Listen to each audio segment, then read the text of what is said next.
Going to have coming up next month, we'll be having a women's history program, and that will be Martha Washington. She'll be coming to the Dillon County Theater. So that's the same lady came last year as Missy LaHand, FDR's press secretary, and she did a great job. So anyway, I'm not going to say a whole lot about our speaker. You can read about him in your program. But Professor Damon Fordham is a professor and teaches at the Citadel, and he's taught at the College of Charleston. And if you'll read in his little bio, he has traveled extensively, and so we're anxious to hear from him tonight and hear all about his travels and about the folk tales. Thank you. Okay, by the way, ladies and gentlemen, if you want to record this, I'm good with that, because this is going to have some things that your children are not likely to get in school but would find useful. So if you want to use your phones to record this performance, I'm perfectly okay with that, all right? So with that being said, ladies and gentlemen, I am now about to begin.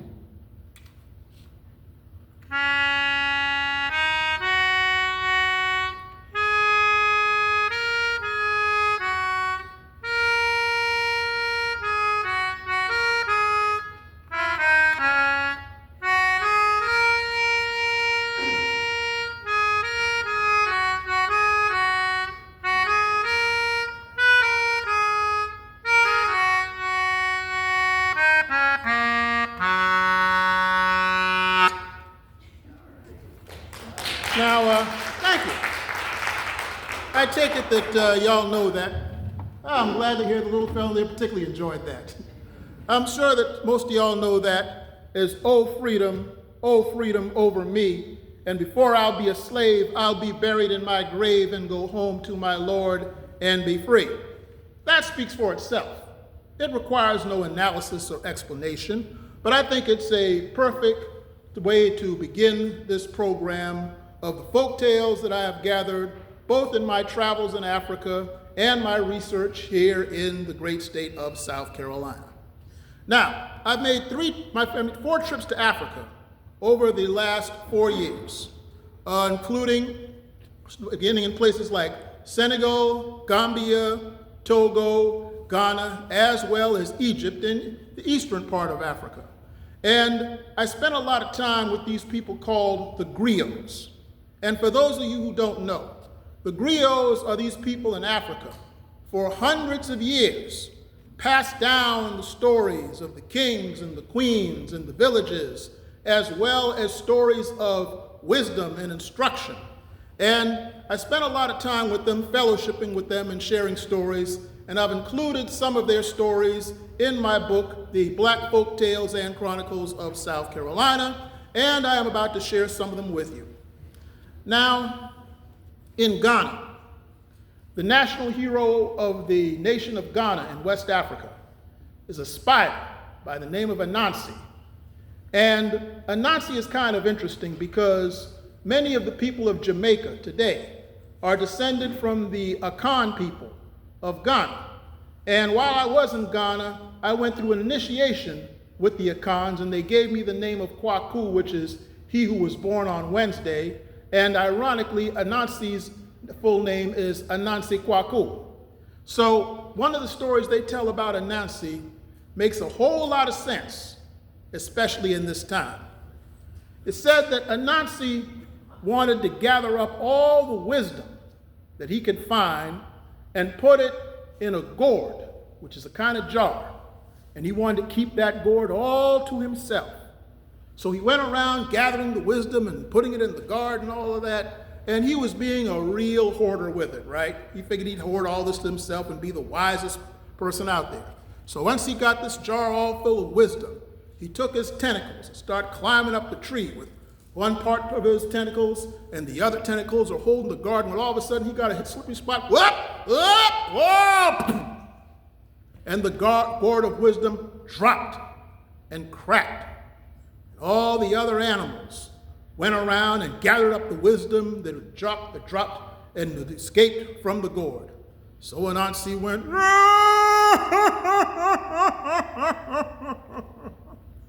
so old Spider come over to him. Boy, what's wrong with you? Oh, you know what? I had all this wisdom in this gourd, and I wanted it all of myself, but the gourd had dropped, and so now everybody has all this wisdom except for me. The old Spider wasn't trying to hear this mess. He said, really? Dude, listen, come here. That's not a bad thing. It's not? No. Well, how come? I want it all to myself. Fool, don't you understand something?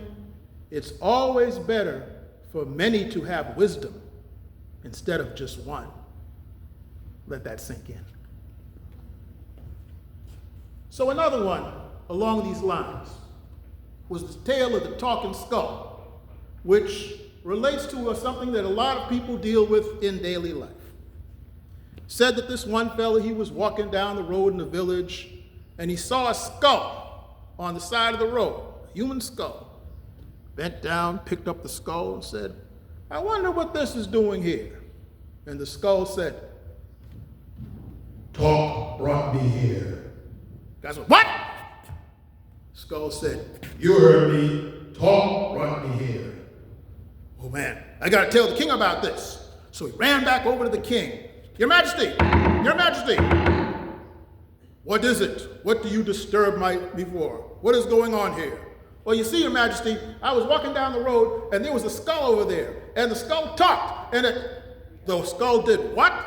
The skull talked, and listen, you had better not waste my time with nonsense, or otherwise you will be dealt with. I'm serious, Your Majesty. Come on, take a look for it for yourself. All right, but do not waste my time. So he went back over to where the skull was and says, okay, Mr. Skull, say a few syllables for His Majesty. Skull said nothing.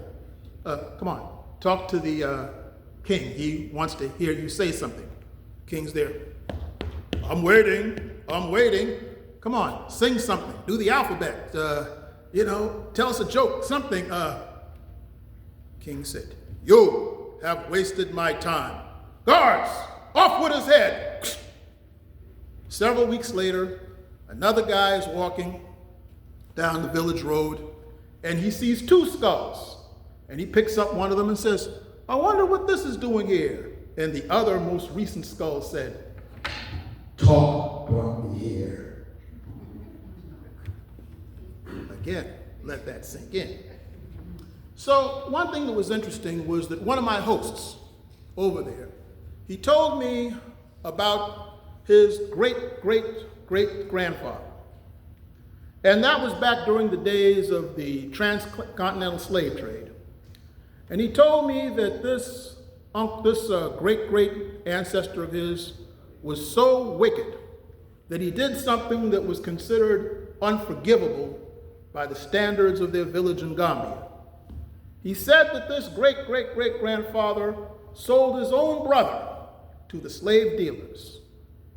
And I said, wow, that's deep. And he said, yeah, and this great-great-great-grandfather of his was ostracized for doing such a foul thing. Well, later that year, I was doing research for my folklore book, and I came across a book called Congaree Sketches by Edward C. L. Adams. Edward C. L. Adams was a white plantation owner over in the Sand Hills section of Columbia. And in the 1920s, one of his field hands was Thaddeus Gooden. And he sat and listened to Thaddeus Gooden tell his stories, and he wrote them down. And Thaddeus, obviously, was descended from enslaved people who came from West Africa. And he told him the story about King Buzzard. He said that there was this king in Africa who was so wicked that he was going around selling his own people left and right to the slave dealers. And this was considered an unforgivable sin.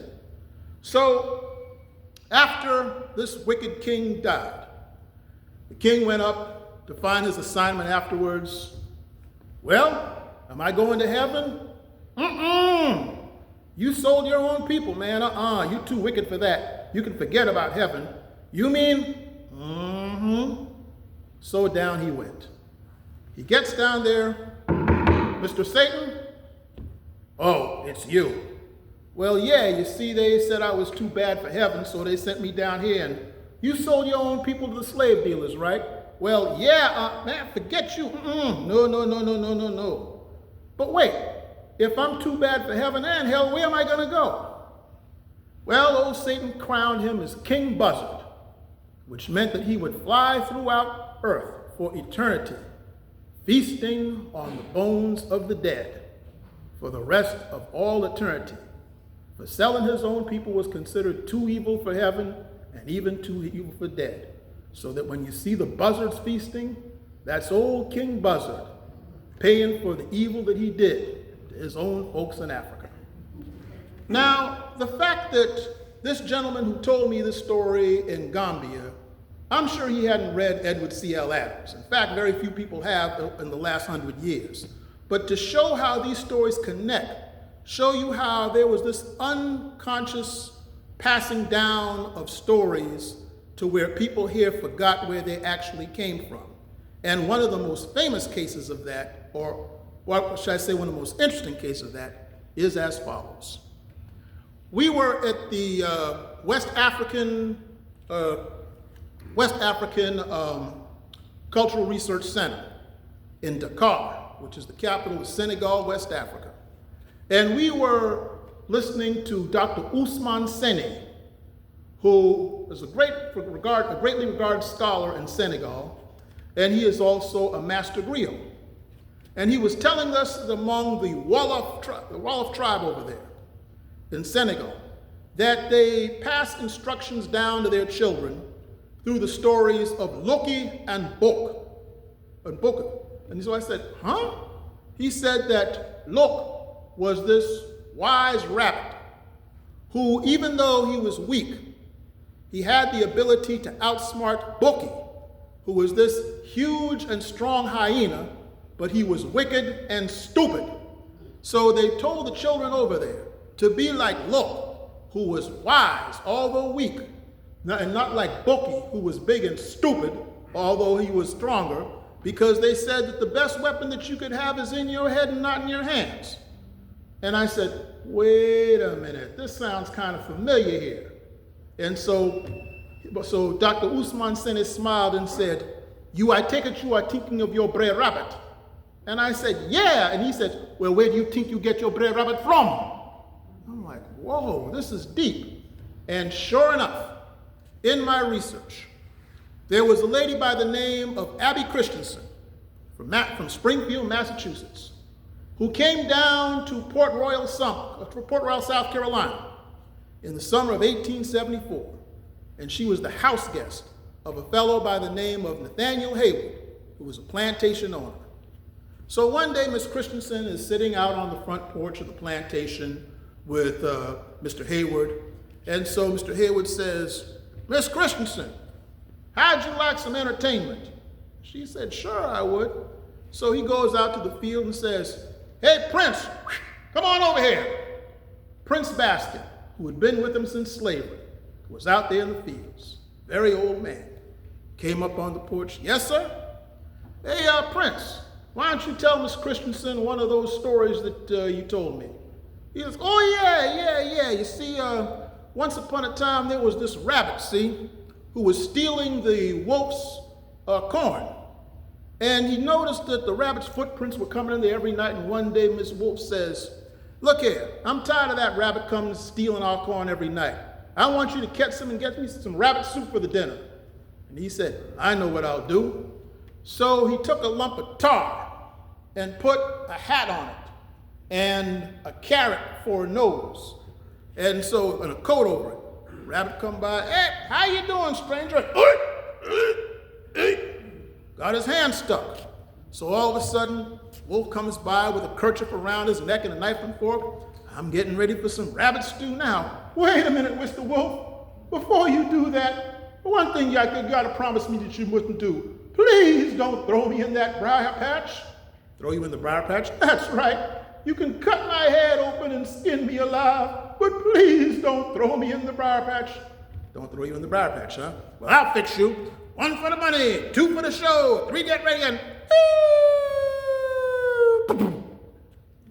Hey, Mr. Wolf, you're forgetting something. What's that? I'm a free man now, no rabbit soup for you tonight. And so Abby Christensen listened to this and said, Prince, that is absolutely fascinating. Where did you get that story? And Prince Baskin replied this, I got that and many more from my African granddaddy. And that goes to show you how these things were passed down through the generations, to the point where many people forgot where this stuff came from, which is from the great storytellers of Africa. And over the years, African Americans added their own little twist to this stuff. 1919, Port Royal, South Carolina, down by Beaufort. A lady by the name of Elsie Clews Parsons came down to collect some stories. And she met an old lady who was born in slavery by the name of Maria Middleton.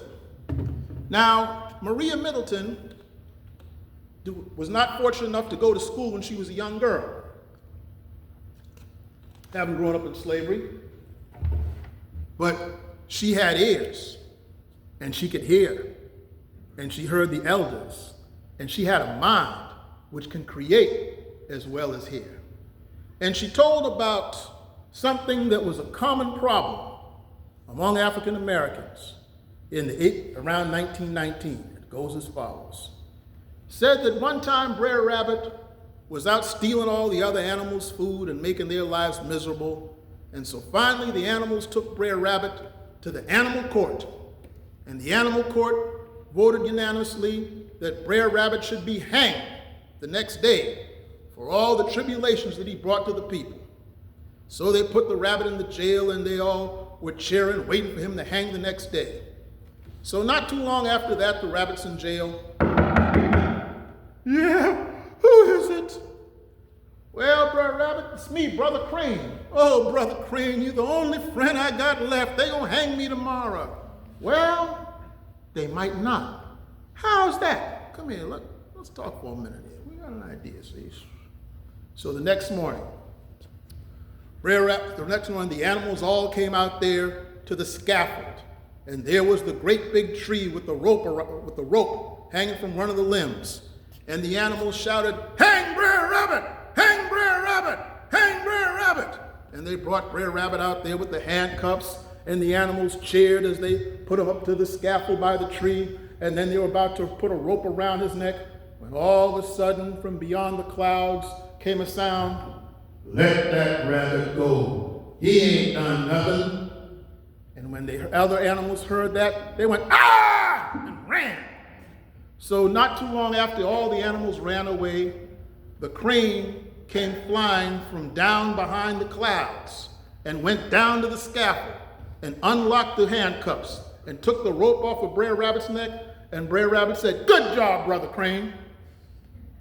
So here's this lady, born and raised in slavery, couldn't read and write, this Miss Maria Middleton, but yet they had the ingenuity to make up stories like that, to make a commentary on what they were going through in those days, which goes to show you there is a difference between being illiterate and being ignorant. It's not one and the same, and it's important to remember that. And I kind of know that because, see, my grandmother couldn't read or write either, but she would always insist that I read my school books to her when I got home from school, and it paid off. And another interesting story that she got from the Port Royal area had to deal with the drunk rat. Said that one time there was a rat who had crawled into a vat of moonshine liquor. And so the rat, he was drunk, but he couldn't climb his way out. So then this cat came by, and the rat said, "Help, help, help, help, help, help." So the cat looked down there and he sees this vat and this rat in there. And he said, "Oh, nice fat rat." And he said, "Bro, cat, please do me a favor." "Yeah, what's that?" "Help me out of here, and you could eat, and when I get good and dry, you could eat me all for yourself." "Oh yeah, I'd like that." So the cat, reached down, helped the rat out, put the rat out in the grass to dry. And so after the rat got dry, he started to run. And the cat said, wait a minute, didn't you say that after you got dried off that I could help myself and eat you? And the rat said, bruh, cat, don't you have enough sense to know that a drunk man will say anything out of his mouth? So this goes to show the wit and the wisdom of an unlettered people during that period. And I mentioned that my grandmother was not able to read and write, right? And my grandmother was of a people whom the following story will suffice.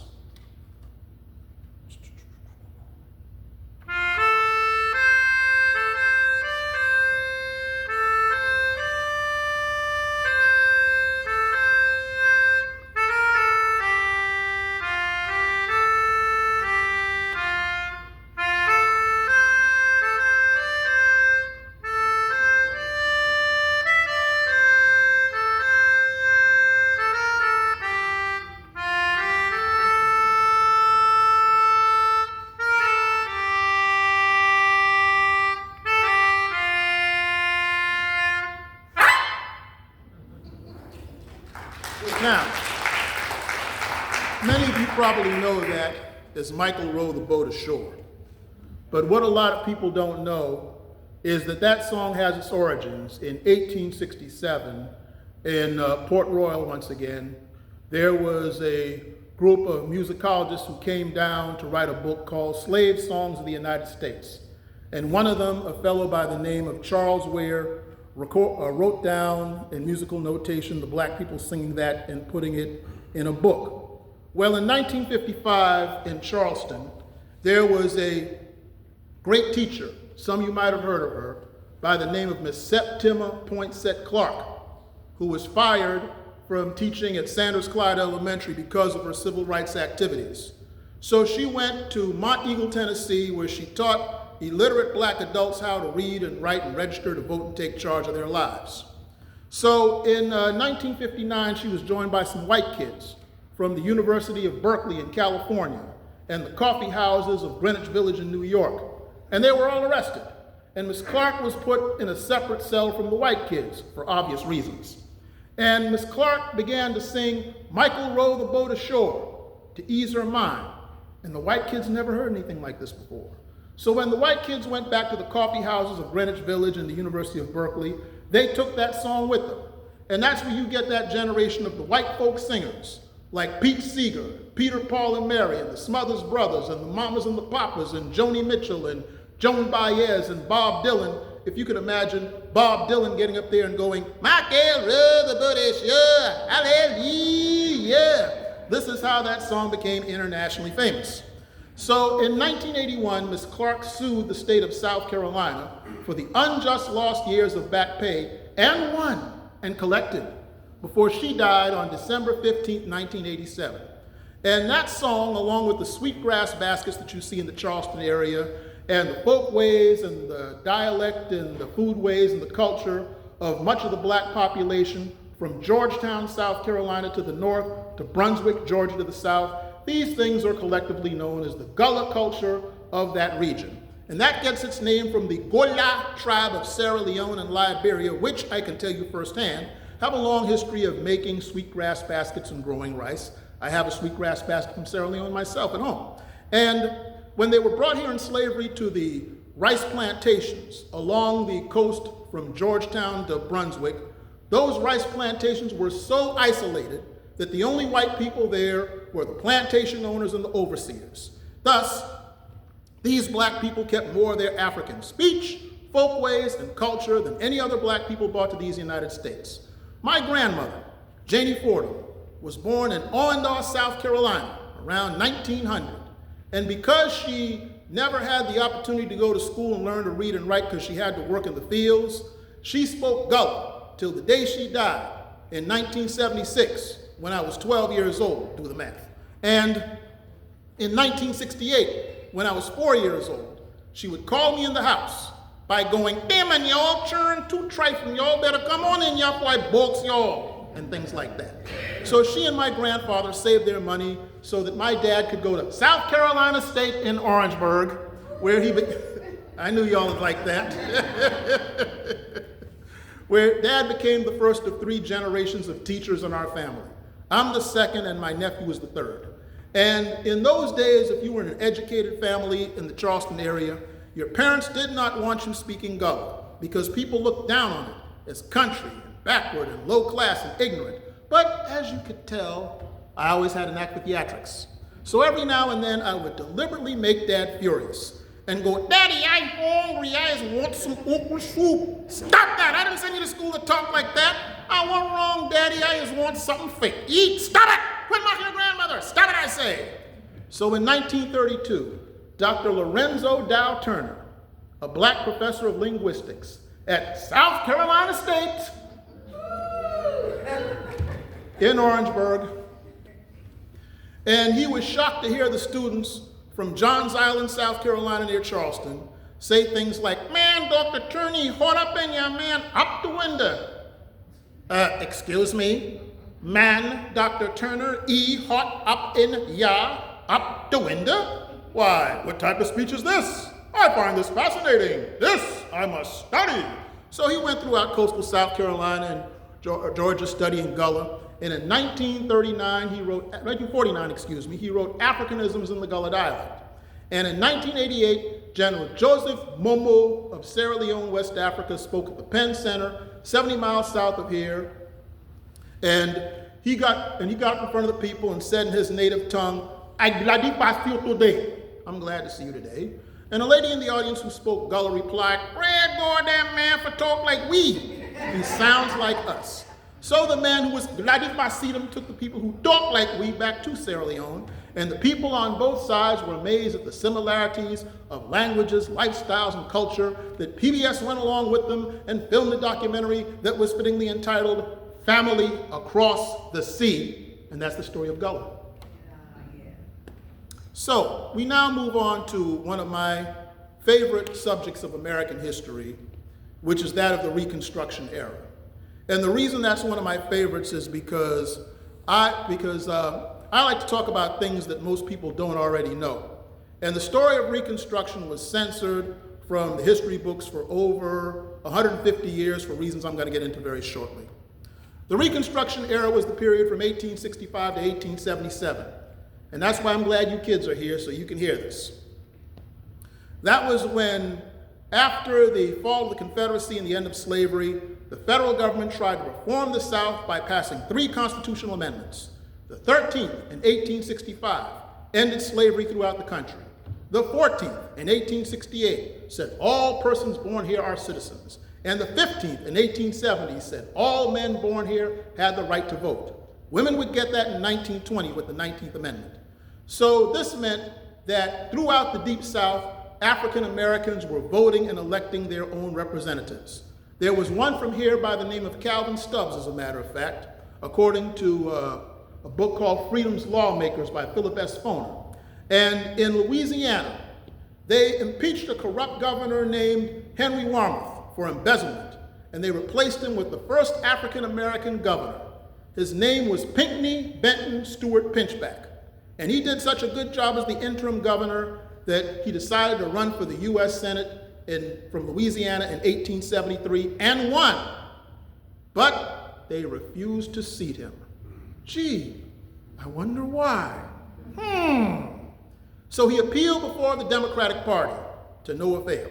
And he appealed before the Republican Party to no avail. So according to the United States Congressional Record, June 8, 1874, page 432 to 433, Pinckney Benton Stewart Pinchback got up before the body of the United States House of Representatives and said, "I am a man, and I am an American citizen, with all of the rights and the privileges that are due to an American citizen. But I say to you that from this day forward, I shall not follow the dictates of the Democratic Party. I shall not follow the dictates of the Republican Party. From this day forward, I shall only follow the dictates of my heart and of my conscience," and he still didn't get in. But in 1880, he became the founder of Southern University in Baton Rouge, one of the oldest and largest black colleges in America. Here in South Carolina from 1870 to 1877, there were 2 black lieutenant governors, Alonzo Jacob Ransier from 1870 to 1872, and Richard Howell Gleaves from 1872 to 1877. Richard Howell Gleaves was lieutenant governor under Governor Franklin Jacob Moses. Note that name, Franklin Jacob Moses. First time in America that a state was run by a black lieutenant governor and a Jewish governor. How about that? So that wouldn't happen again until New York in the early 2000s.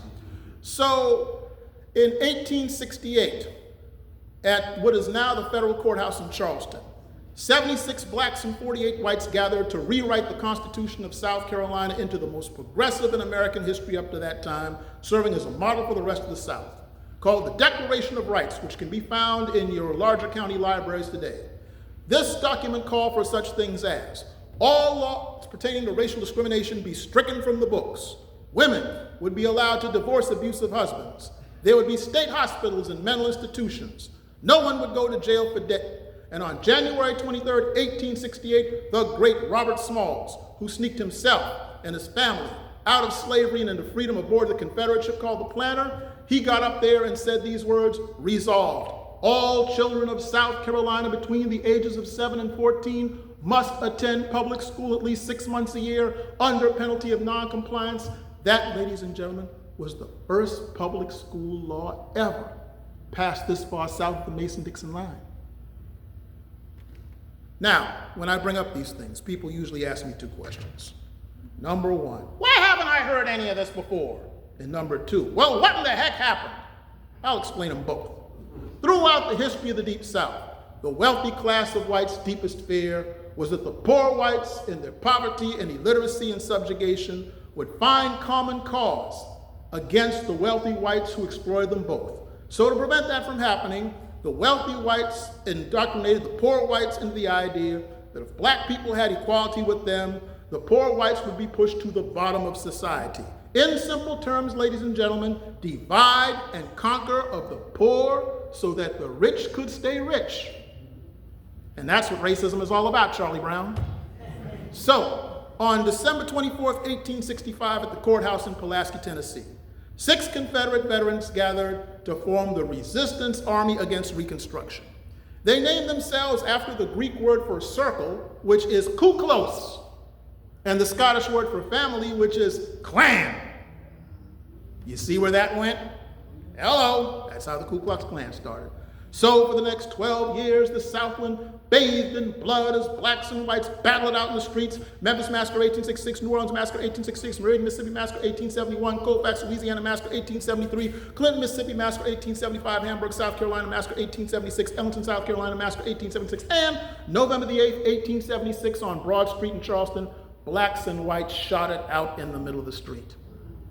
Federal government said, yo, we can't handle this, man. This is too much. We got to put a stop to this foolishness. So February 26, 1877, they passed the Tilden-Hayes Compromise that ended Reconstruction.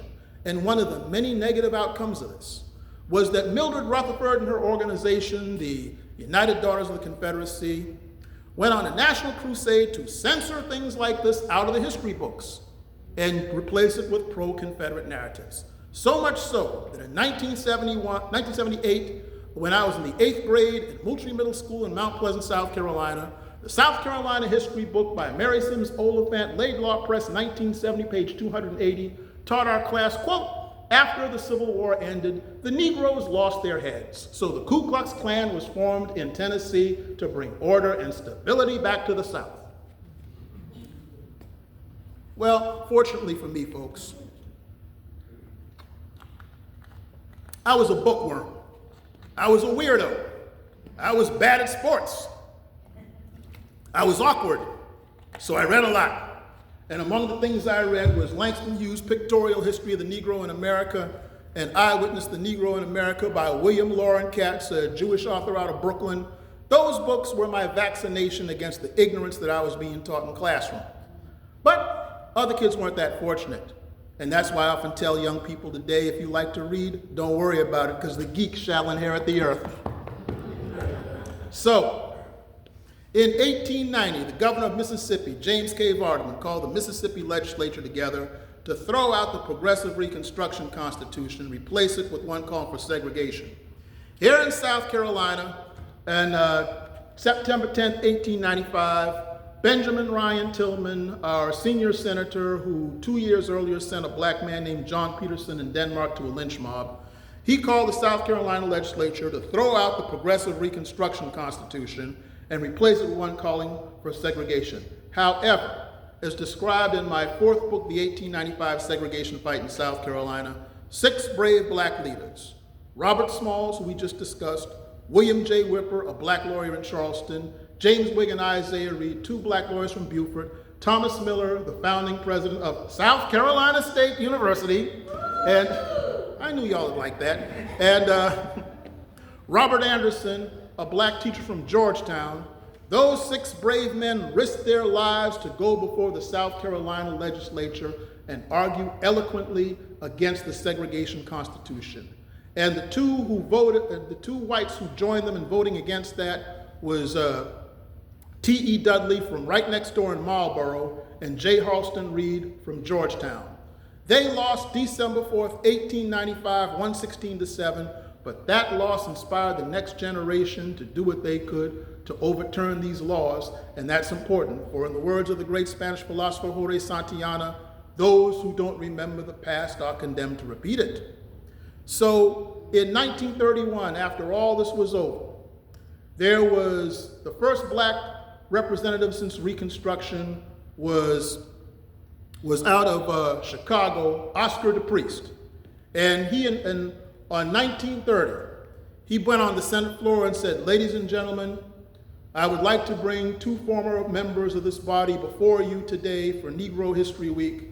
And he brought out John Lynch of Mississippi and Thomas Miller, the founding president of South Carolina State, who had argued years before against the segregation constitution. And he said, "This is to let you know that before I came here, there were those who preceded me, and now I'm giving their chance to come and bask in the sun once again." Thank you. I still have a couple more, by the way. So, with that being said, I now take this to one of the most interesting stories of Charleston, which goes as follows.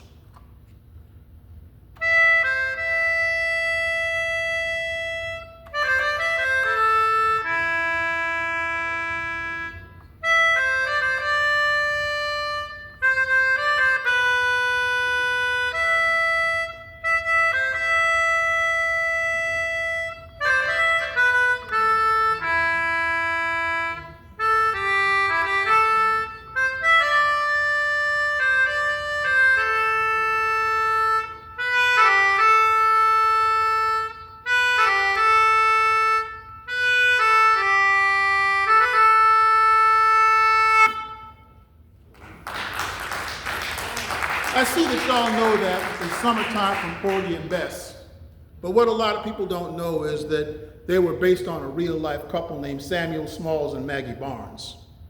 Samuel Smalls was born on rural James Island around 1889 with what his father called little images of feet. In other words, he had polio. So there was nothing that he could do in that back country to make a living.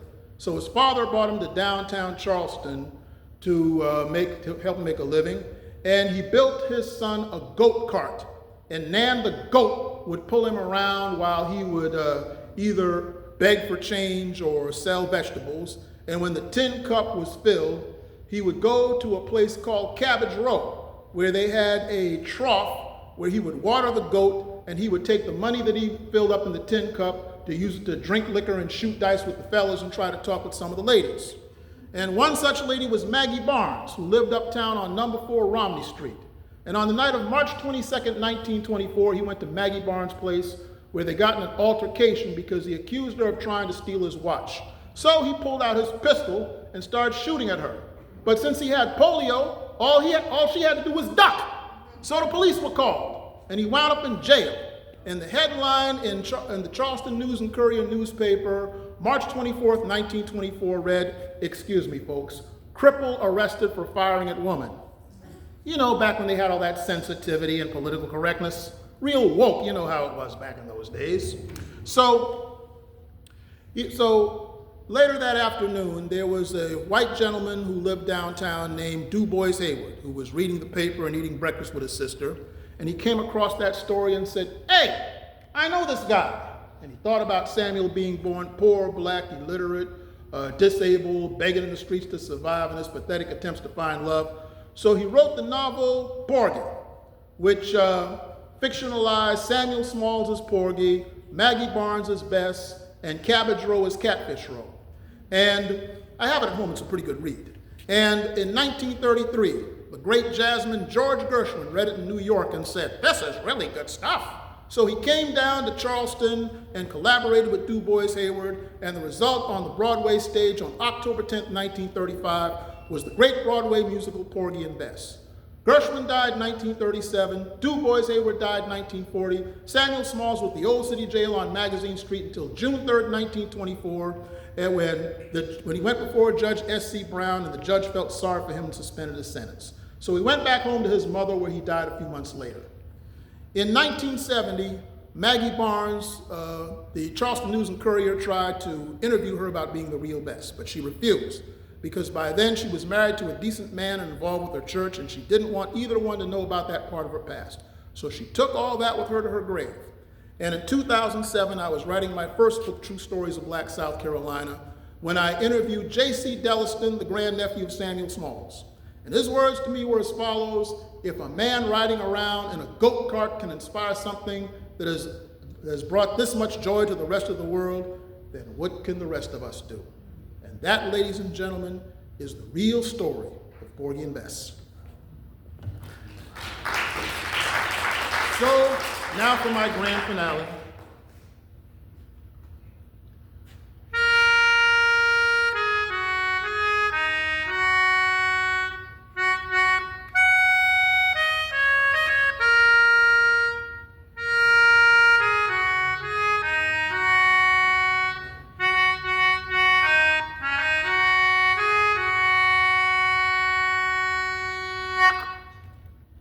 For those of you who don't know, that went deep river, Lord, my home is over Jordan.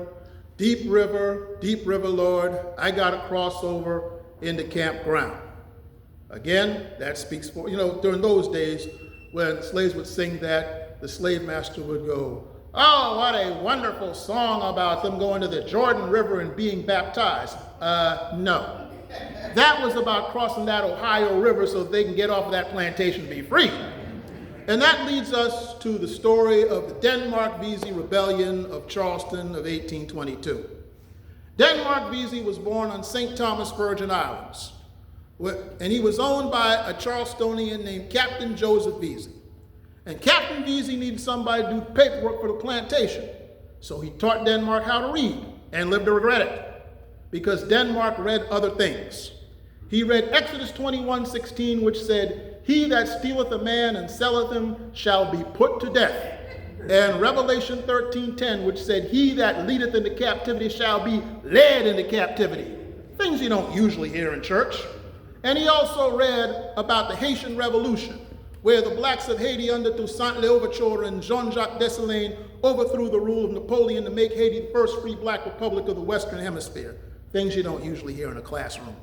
So with all this, you could guess what was on his mind. They came to Charleston in 1782. Captain Vesey would rent Denmark out to other slave owners. So Denmark would have his commission split with him. So Denmark was walking down East Bay Street, September 30th, 1799, with money in his pocket, when he came across a barker in the street with a roulette wheel and a crowd surrounding him.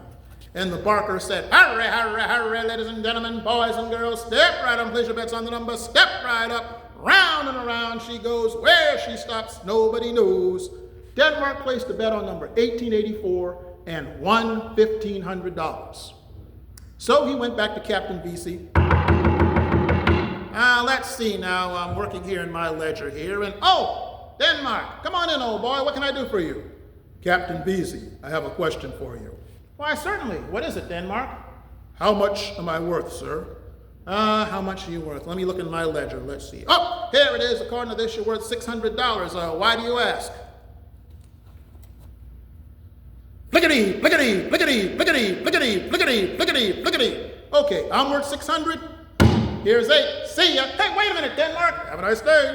So Captain Vesey took Denmark to the courthouse, which ruled on December 31st, 1799, that Denmark Vesey was then, thenceforward, and forever free. So Denmark became a lay minister at the Hempstead AME Church on Charleston's east side. And while he was doing that, he would secretly gather his followers to form the Great Slave Rebellion of 1822. The plan was they were going to break into the city armory late at night and steal guns. And then they would go throughout Charleston setting fires. And when the slave master came to put them out, pow, pow, pow, pow, pow. Then after that, they would go throughout Charleston freeing black people, and he would lead them down to Charleston Harbor, where they would take the guns and hijack ships and sail to Haiti, where they would be free. But he warned his followers, do not tell those who get old coats from the slave master. Do not tell the favored few. And above all, do not tell the house slave. Why did he say that, folks? Why did he say that? Because they weren't going to tell. May 25th, 1822. One of Denmark's followers, William Paul, went to the corner of Broad and East Bay, and he ran into a house slave. His name was Peter Prelo. He was owned by Captain John Prelo. Hey, Peter, what's going on? Oh, how you doing, Mr. Paul? I'm all right. Hey, Peter, come here. Let me hold you for a second, brother. Yeah, what is it? Look here, Peter. You want to get down with what Denmark Vesey is trying to do? Denmark Vesey? Who that? Not so loud. Here's our plan. See, we're going to... Wait a minute now. You going to do all of that? Hey, wait a minute, Peter. Feet don't fail me now. Hey, Peter, wait. You can see where this is going, but I'm going to tell it to you anyway. Peter ran back to his owner, Captain John Prelo. Mr. Prelo, Mr. Prelo, Mr. Prelo. Oh, my goodness. Peter, what do you mean by waking me up at this ungodly hour of the evening? Do you realize what time it is and what's the matter? You're shaking like a leaf on a tree. Mr. Prelo, guess what Mr. Denmark Vesey's going to do? Guess what he's going to do? He is? Oh, my goodness. Heaven sent Murgatroyd. This is outrageous, atrocious, and it's pretty bad, too. I must call out the militia expeditiously and right now. So he called out the militia, and Vesey and 34 of his followers were captured on June 16, 1822. And the court ruled on July 2nd, that on July 2nd, 1822, Denmark Vesey and his followers would hang by the neck until dead. Peter was fat and happy. State of South Carolina freed Peter, gave him a financial stipend for the rest of his life. Never had to work another day in his life again. But elsewhere in Charleston was a free and educated black man named Bishop Daniel Alexander Payne, who had a school on Trad Street for free and enslaved children. And because Denmark Vesey used the Bible and history books and the Constitution to encourage revolution, the state of South Carolina made it illegal to teach an African American to read and write. So they shut down his school. But he didn't let that stop him. He went to Xenia, Ohio, where he started Wilberforce College, the first black college in America that was started and run by black people.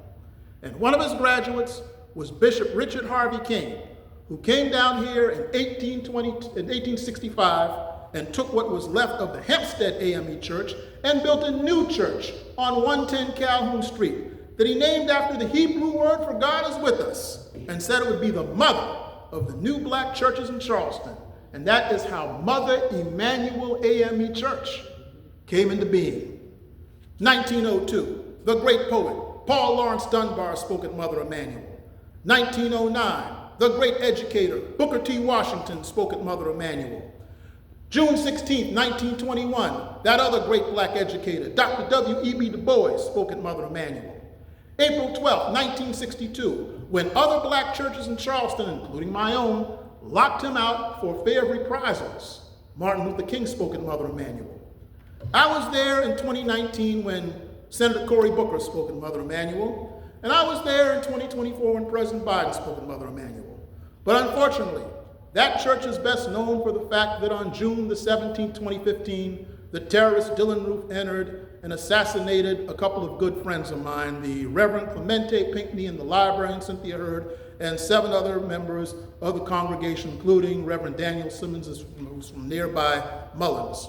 And so not too long after all this, of course, Dillon Roof was tried and sentenced, and today he is at the federal penitentiary in Terre Haute, Indiana, awaiting his execution.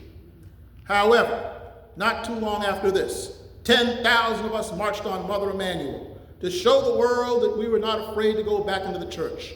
And while we were out there marching and clapping our hands and singing our songs, the Jewish community of Charleston marched in front of the church and formed a circle and recited the Hebrew prayer of the dead to show solidarity with us. 3 years later, in Pittsburgh, Pennsylvania, the Tree of Life Synagogue met the same fate as Mother Emanuel. So that Friday night, a bunch of us went to the synagogue on Hazel Street for Friday night Shabbat services to return that favor of fellowship and solidarity. And all of that happened around the time that President Obama came down there, and he made history on that occasion before he came to speak at the funeral of Reverend Pinckney and give the eulogy. And that was when he made history by going off script and giving his rendition of